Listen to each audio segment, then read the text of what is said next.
भक्ति सभी लोग जानते हैं कि कांटों भरा रास्ता है। जैसे तलवार की धार पर कठिन होता है चलना, जैसे अग्नि पर मुश्किल होता है चलना, जैसे कांटों की धार पर मुश्किल होता है आगे बढ़ना, ठीक भक्ति को हर इंसान नहीं कर सकता। ये नहीं है कि भक्ति में आपको धन, दौलत और तंदुरुस्ती चाहिए। भक्ति में केवल सच्ची श्रद्धा, सच्चा मन, सच्ची लगन और परम पिता परमात्मा के प्रति अपना विश्वास चाहिए। जिस भक्त को प्रभु पर विश्वास होता है वो परम पिता परमात्मा की कृपा को प्राप्त कर लेता है। जिस भक्त को प्रभु पर विश्वास नहीं होता वो परम पिता परमात्मा की कृपा को प्राप्त भी नहीं कर पाता। इंसान के जीवन में परिस्थितियां हर पल, हर क्षण, हर दिन बदलती भी हैं और बिगड़ती भी हैं, लेकिन इंसान वो इंसान नहीं होता जो छोटी से छोटी परिस्थितियों में टूट जाए। जो टूट जाता है उसमें श्रद्धा नहीं होती, उसमें विश्वास नहीं होता, क्योंकि वो टूटा था क्योंकि उसे यकीन नहीं था। और जिसे यकीन होता है वो टूटता नहीं। उसे पता है अगर दुख आया है तो सुख भी जरूर आएगा, परेशानी आई है तो खुशियां भी जरूर आएगी, गलत समय आया है तो अच्छा समय भी जरूर आएगा, दुख आया है तो सुख भी अवश्य है। हर चीज स्थित नहीं है किसी के भी जीवन में। हर पल, हर क्षण, हर घड़ी, हर समय जीवन की परिस्थितियां बदलती हैं, लेकिन जो इंसान परिस्थितियों से लड़कर परम पिता परमात्मा को करना जानता है, सत्य में वही भक्त है।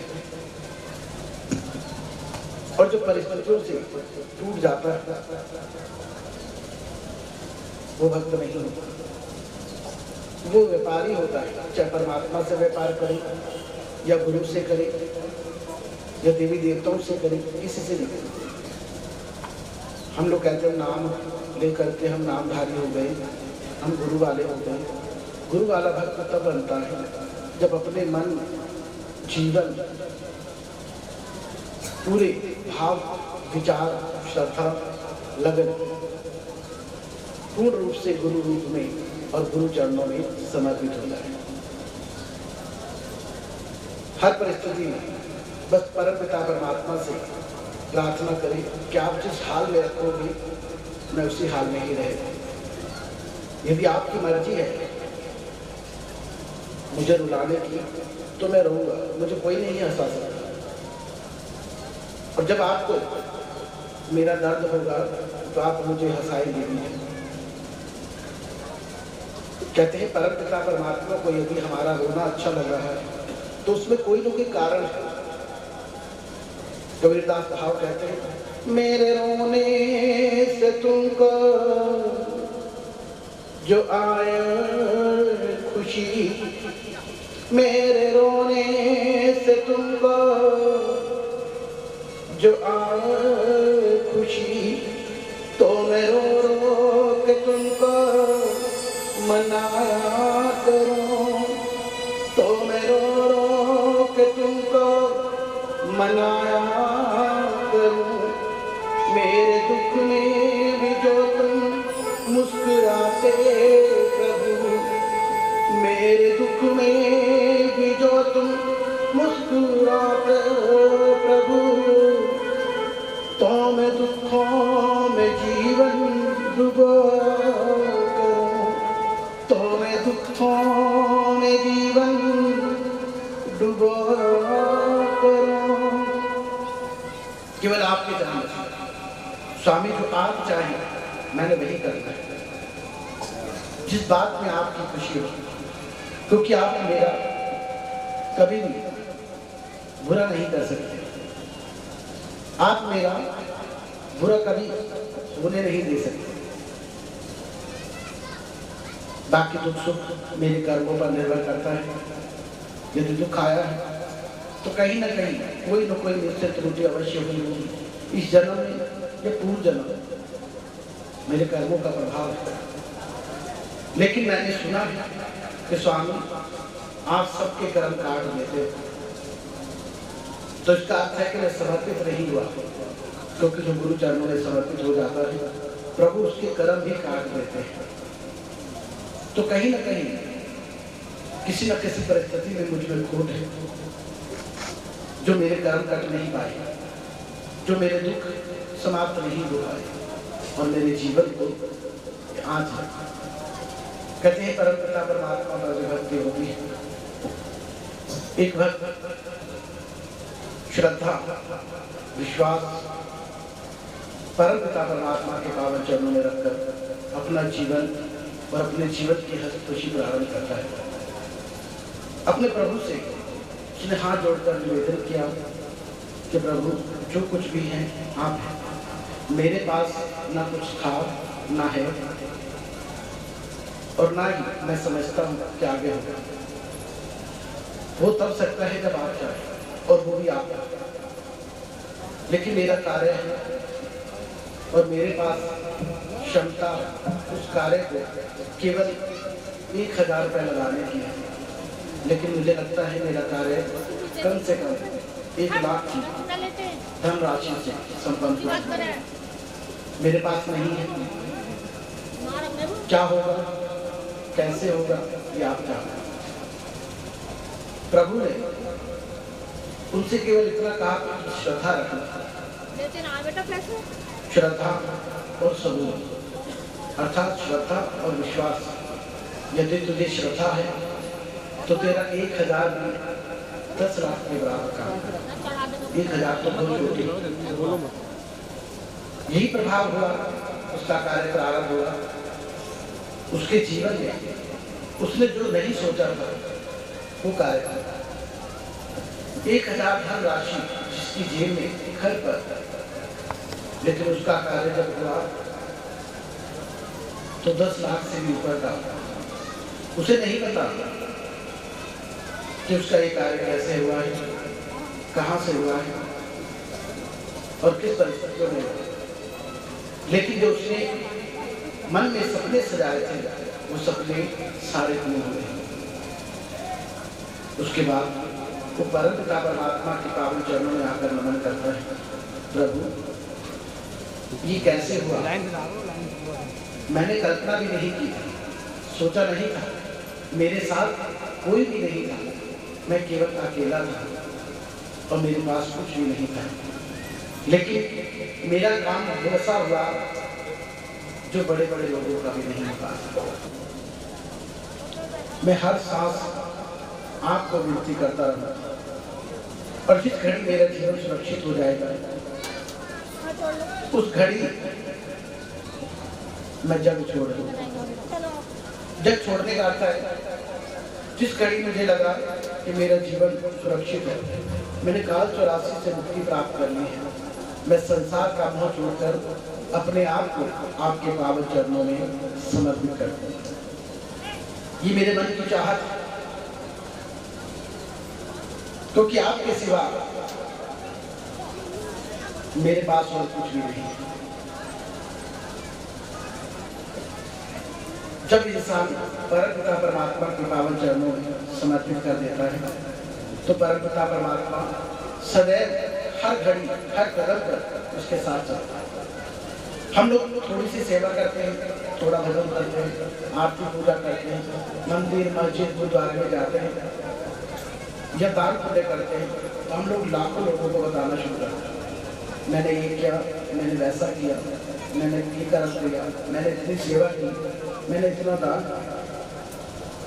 ऐसे ही एक बार एक भक्त बड़ा निर्धन था, दूध बेचकर अपना गुजारा करता था। घर से उसके माता पिता उस बच्चे को, उस प्राणी को दूध नाप कर देते थे कि जाओ जिसके यहाँ लगा हुआ था होटल पर दुकान पर, वहाँ देकर वो डिब्बे में डालकर दूध लेकर चला जाता था। रास्ते में 2-3 बार उसे संत मिले, उन्होंने कहा तुम रोज केवल अपने लिए दूध धोते हो फिर उसे बेचते हो, इसमें से कुछ कभी दान नहीं करते। वो बात उसके मन में बैठ गई। दूसरे दिन से ही उसने सोचा कि मैं कल से थोड़ा सा दूध इसमें दान दूंगा। वो घर से डिब्बे में दूध डलवाया करे, रास्ते में 1 गिलास दूध निकाल ले और 1 गिलास उसमें पानी मिला दिया करे। बहुत सच्चे बने। 1 गिलास दूध निकाल कर 1 गिलास पानी मिला दिया। अब वो मूर्ख ये भूल गया कि गलती तो हो रही है, जो दान हो रहा है वो तो जिनके घर दूध जा रहा है उसका हो रहा है, क्योंकि उसे 1 गिलास दूध के बदले पानी मिला दिया जाता है। लेकिन फिर भी वो रोज 1 गिलास दूध दान में दिया करे और एक पत्थर उठाकर अपने साथ लेकर आ जाए। वो पत्थर अपने घर के बाहर रखना शुरू कर दिया। धीरे धीरे 1 वर्ष बीता, 2 वर्ष बीते, 3 वर्ष, 4, इस तरह से 12 वर्ष बीत गए। 12 वर्ष में पत्थर एक एक करके पत्थर जोड़ता रहा और वो 1-1 गिलास दूध देता रहा। वो 12 वर्षों में वो पत्थर का, छोटे छोटे पत्थरों का पहाड़ जैसा बना, वो जम गया, उसमें घास भी जम गया, मिट्टी भी जम गई, वो पहाड़ जैसा लगा। 12 वर्ष के बाद उसकी आयु जो थी 70 वर्ष की, और 70 वर्ष में उसे लगा कि मुझे जाना है, अब मेरा टाइम आ गया, समय मेरे पास बहुत कम है, तो मैं अपने भाग्य को देख लूं कि मैं जो दान कर रहा हूं वो दान मुझे लग रहा है या नहीं। उस बात का पता करने के लिए किसी संत की शरण में चला।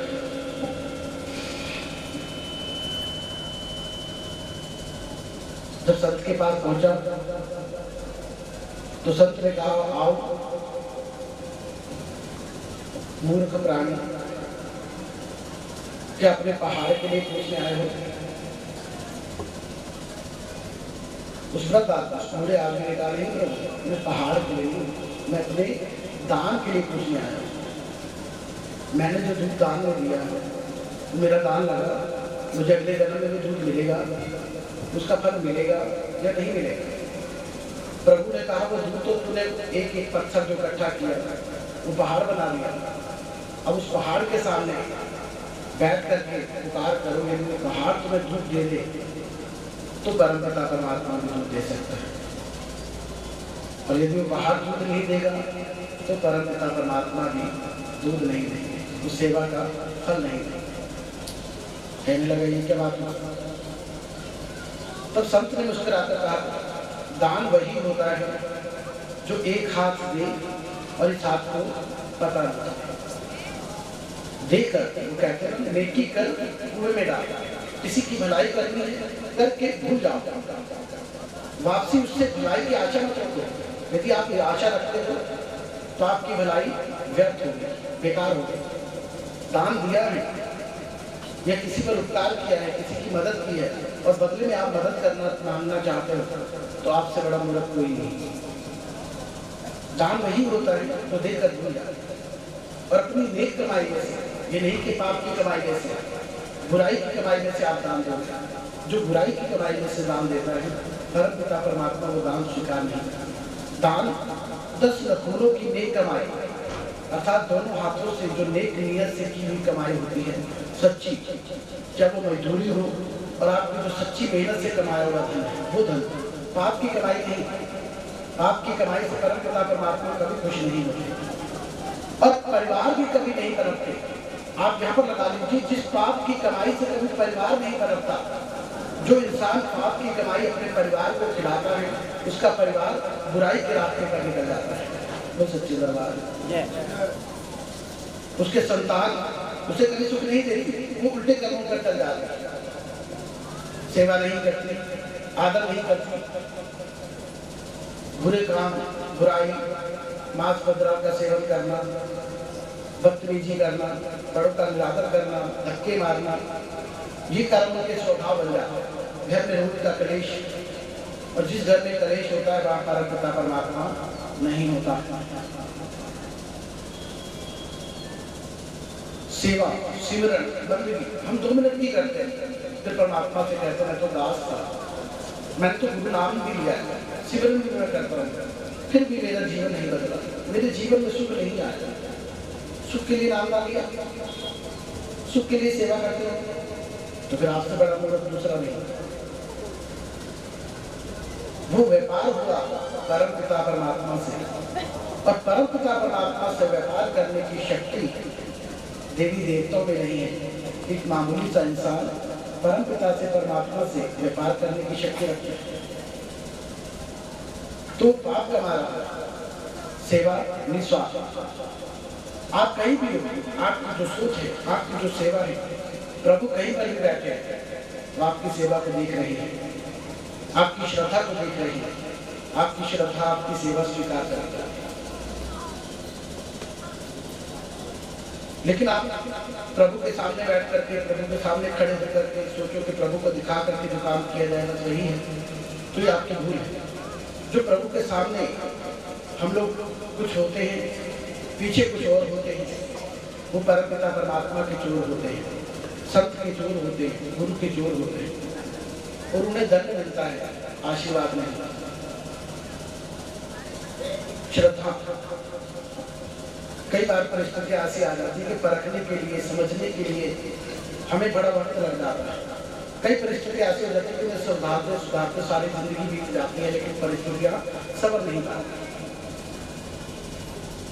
भक्त कहते हैं कर्म करना अनिवार्य होता है। हम लोग जब कर्म करने पर आश्रित हो जाएंगे, प्रभु का, अपने गुरु का आशीर्वाद लेकर नेक नियत से कर्म करते हैं, तो हमें कभी कभी नहीं आती। निर्धन विधवा नारी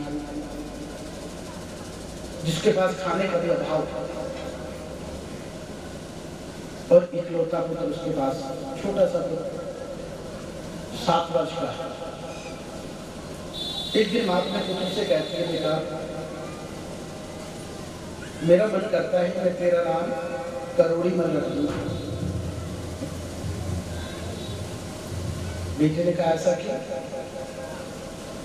माँ ने कहा मुझे लगता है कि जब मैं तुझे करोड़ी करोड़ी करके बुलाऊंगी तो तू एक दिन करोड़पति हो जाएगा। बहुत सच्चे बाबा कहने लगा ऐसा नहीं होता, फिर भी यदि माँ आपकी इच्छा है तो आप रख लीजिए। माँ ने अपने बेटे का नाम, मधुकर नाम था उसका, मधुकर से हटाकर करोड़ी रख दिया। करोड़ी मन, करोड़ी करोड़ी कहने लगे। एक दिन माँ अपने बेटे को बिठा करके कहती है, पुत्र आयु को मत देखो, अब तुम कर्म करना शुरू करेगा। बेटे ने कहा मैं बड़ा छोटा हूँ। कहने लगी कोई बात नहीं, लोग बचपन से ही भक्त प्रहलाद 5 वर्ष के कुल थे, उन्होंने 5 वर्ष में परम पिता परमात्मा को प्राप्त कर लिया। ध्रुव तारा जो चंद्रमा के साथ चमकता है, केवल 5 वर्ष के थे, उन्होंने परम पिता परमात्मा को प्राप्त किया। संसारिक नाम तो बहुत छोटी चीज है। कहने लगे ठीक है, क्या काम करना? माँ ने कहा खुद प्रातः उठकर स्नान करना और मेरा आशीर्वाद प्राप्त करके काम पे निकल जाना। सुबह उठा, माँ के चरण छुए, माथा टेका, काम के लिए निकल गया। सबके पास पहुंचा लेकिन किसी ने काम नहीं दिया। शाम को जब वो वापस लौटा सुनने की बात, तो रास्ते में उसे मरा हुआ चूहा मिला। वो सच्चे दरबार, वो मरा हुआ चूहा, उसने उसकी पूंछ पकड़ी और उठा के घर की तरफ बढ़ने लगा। मरा हुआ चूहा ऐसे मस्ती में उठा के। परम पिता परमात्मा कहते हैं आप घर से जब काम के लिए निकलोगे तो शाम को खाली नहीं आओ, कुछ न कुछ अगर आपकी नीयत काम करने की है तो आपको परम परमात्मा कुछ न कुछ अवश्य देगा। आप खाली नहीं आओ, और अगर खाली आ भी रहे हो तो 2-4 लकड़ी उठाकर अपने घर में आए, कम से कम लकड़ी जलाने के काम तो आ जाए, खाली मत आए। उसने ये बात उसके मन में थी, उसने सुबह उठा, रास्ते में इधर एक सेठ ने बिल्ली पाल रखी थी, और बिल्ली बड़ी व्याकुल, बड़ी बेचैन, और पूरे घर में उथल पुथल कर रही थी। शिकार की चाहत में, अपने खाने की चाहत में, मालिक दूध दे रहा था, नहीं पी रही थी। जब वहाँ से निकला तो बिल्ली को उसकी महक आई, चूहे की। बिल्ली दौड़कर बाहर आ गई और झपकी मारकर उसके हाथ से वो चूहा उसने छीन लिया, और चूहा खाकर वो शांत होकर बैठ गया। मालिक बड़ा खुश हुआ, कहने लगा, तुमने, मैं सुबह से पूरा परिवार मेरा परेशान है, तुमने ये चूहे से मेरी बिल्ली को खुश कर दिया है, मैं तुम्हें खाली नहीं जाने दूंगा। तुम सच्ची बता। उन्होंने जेब से 100 रुपए निकाले और उसके हाथ रख दिए। घर आ गया, घर आया, कहने लगा, माँ, न काम और न काम का दूध, लेकिन फिर भी आपके आशीर्वाद से 100 रुपए कमा लिए, मैं खाली आ रहा था। माँ ने कहा, तेरी सोच थी, अब इस 100 रुपए से तू चले गया। वो चले गया, रात को उबाले, सुबह उसमें नमक मिर्च मिलाकर तड़का लगाया और एक टोकरी में डाल कर दे दिए। कहने लगी, जाओ और गांव के चौराहे पर बिताकर बैठ जाओ और इस चने को बेच कर आओ। चला गया, दोपहर तक चने मिल गए, 200 रुपये बन गए। आ गया, माँ जल्दी काम कर। माँ ने कहा, कुछ खाना खा लो और जंगल चले जाओ और जंगल से लकड़ी लेकर आओ। पुत्र ने जी हाँ कहा और चल पड़ा। जंगल गया, एक कट्ठा लकड़ी कर लिया। शाम को घर आ गया, माँ ने कहा, कुछ चने फिर ले आओ। चने फिर आ गया, रात को फिर उबाले, सुबह से दोपहर तक चने बेचता रहा। दोपहर से शाम को एक कट्ठा लकड़ी लाता रहा। घर में उसने बहुत सारी लकड़ियाँ इकट्ठी करी। बरसात का समय आया, सबके घर का ईंधन गीला हो गया, कुछ समाप्त हो गया। इसने ईंधन को, जो लकड़ियाँ लाता था, वो गड्ढा करके जमीन के अंदर बढ़ा। गांव वालों ने आकर इससे पूछना शुरू किया, लकड़ी। बरसात के 3 महीनों में उसने वो सारी लकड़ियाँ बेच दी जो लगातार इकट्ठी कर रहा था। वो 100 रुपए से केवल 3 महीनों के अंदर अंदर वो 3 लाख की अवधि तक पहुंच गया। बहुत सच्ची बात है, 3 लाख की। फिर उसने एक दुकान खोली। दुकान खोलने के बाद उस दुकान में बैठा। 6 महीने के बाद दुकान बहुत अच्छी चलने लगी। 6 महीने के बाद उसने दुकान को दुगना बड़ा रूप दिया। 1 साल व्यतीत हुआ, वो 3 से 30 लाख की अवधि तक पहुंच गया। जब 30 लाख की अवधि तक पहुंचा तो वो माँ के पावन चरणों में आकर के माथा टेक करके कहता है, माँ, यदि आज तुमने मुझे ये ज्ञान नहीं दिया होता कि आयु नहीं कर्म बड़ा होता है, तो आज मैं यहाँ नहीं होता, और मैं एक एक दाने के लिए और एक एक रोटी के लिए रोता। और आज तुम्हारी कृपा से मैं पूरे गांव में सबसे अमीर हूँ। वो सच्ची बात है। केवल छोटी सी सोच, कर्म करने वाला, जब इंसान कर्म करना चाहता है तो वो कुछ भी करता है। हम लोग सोचते, थोड़ा सा काम करते हैं, थक जाते हैं, बैठ जाते हैं। एक दिन गए, नहीं मिला, कोई बात नहीं, घर आ गए, फिर बैठ गए। जब हमारी स्थिति ठीक नहीं हो तो इंसान को दिन और रात सोकर नहीं देखना चाहिए। परमात्मा की अदालत में केवल 3 घंटे सोना लिखा है कि इंसान को, जिसने कर्म करना केवल 3 घंटे आराम है, इससे ज्यादा नहीं। लेकिन हम कुंभकर्ण की तरह सारी रात सोते हैं, 12 घंटे सोते हैं, पेट भर के सोते, और पेट भर के खाते। नहीं खाया जाएगा तो भी खाते हैं जबरदस्ती, गले तक भर जाएगा, खाते। परमात्मा ने कहा, इसको सोना उतना जितना शरीर बर्दाश्त करे, खाना उतना। जितना आप बचा सकते हैं। एक बार आप ज्यादा खाओगे, दूसरे दिन उतनी भूख बढ़ेगी, फिर ज्यादा खाओगे, फिर खाना खाते ही रहोगे। और जितना ज्यादा खाना खाता है इंसान उतना शरीर आलसी हो जाता है। अनाज और सांसों की पूंजी, ये इंसान का जब जन्म होता है तो दोनों चीजें लिख दी जाती हैं। यदि आप ज्यादा खा करके अपना इलाज समाप्त कर लोगे तो अंतिम समय में ऐसे रोग लग जाते हैं कि वेद, हकीम, डॉक्टर अनाज खाने के लिए मना कर देते हैं कि आप अनाज नहीं खाते, क्योंकि आपका अनाज पूरा हो गया। परम पिता परमात्मा अपने ऊपर कुछ नहीं लेता, पलट कर आप पर कोई बहाना बना देता, फिर आप केवल फल और जल पर ही व्यतीत करते हैं अपना जीवन। तो इतनी अवधि बनानी है, क्योंकि जब इंसान सोता है और सो करके अपना जो जीवन व्यस्त नष्ट करता है, उसके जीवन को बांध देते हैं। इसलिए कर्म हमारे, जब आप कर्म करेंगे तो परम पिता परमात्मा आपके साथ होंगे। परम पिता परमात्मा आप पर कृपा करते हैं। तो जो कर्म नहीं करते, परम पिता परमात्मा उसके साथ भी नहीं होते और उसका साथ भी नहीं देते। केवल जीवन को जीना सीखिए। गुरु ने हमें ज्ञान दिया है, दो पल का सिमरन करने के लिए नहीं कहा, सिमरन 2.5 घंटे, लेकिन 2.5 घंटे का सिमरन केवल बैठने से नहीं, केवल 2.5 घंटे बैठते हैं, केवल 5 मिनट की अवधि भी परम पिता परमात्मा से मिला देती है। फिर 2.5 घंटे बैठकर हमें सारी जिंदगी बीत जाती है, लेकिन प्रभु के दर्शन नहीं मिलते। हमारी आत्मा परम पिता परमात्मा के दर्शन नहीं कर पाती। क्यों?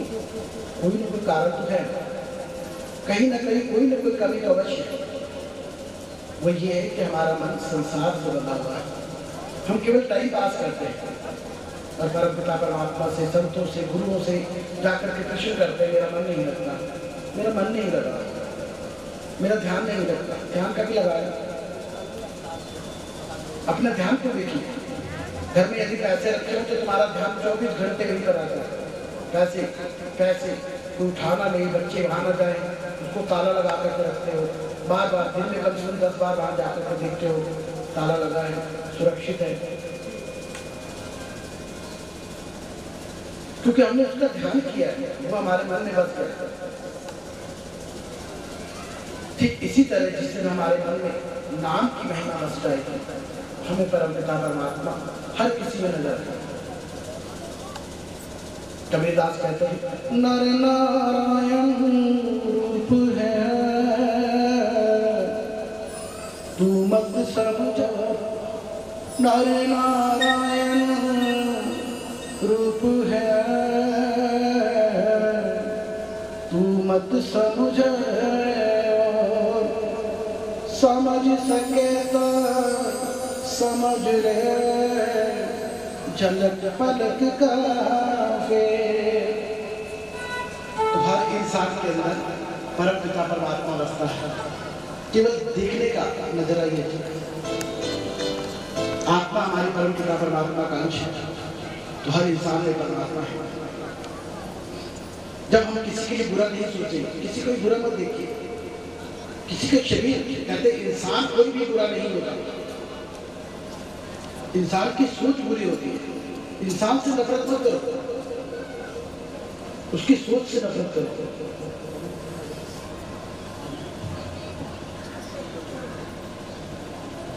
उसकी सोच से,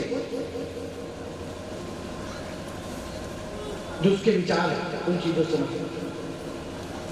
तो ज्ञान तो जितना दिया जाए उतना कम है। तो भक्तों का संदेश है कि